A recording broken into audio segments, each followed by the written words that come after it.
News begins with breaking news. First up at 6 o'clock, terrifying video just released of what sent a Manchester school into lockdown. Police say a teenager with a very realistic airsoft gun went to Verplank Elementary School yesterday.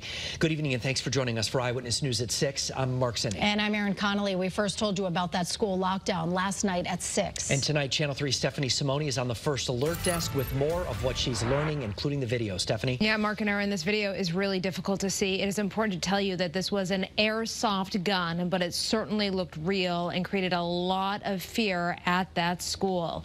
Manchester police are telling us a 17-year-old, look at this, dressed in black, carrying a duffel, a bag and an airsoft rifle, showed up at the Verplank Elementary School. Now, witnesses told police he pointed the gun at a glass room door and windows and at students, staff members too. Police body cam footage captures the moment they took the teen into custody. Take a look.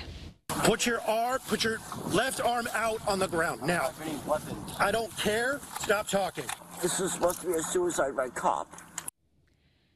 You heard the teen say there, this was supposed to be a suicide by cop. This is a closer look at that airsoft rifle. Tonight, that teen faces multiple charges, including carrying a weapon on school grounds. His identity won't be released because of his age. Right now, the investigation, of course, is still ongoing.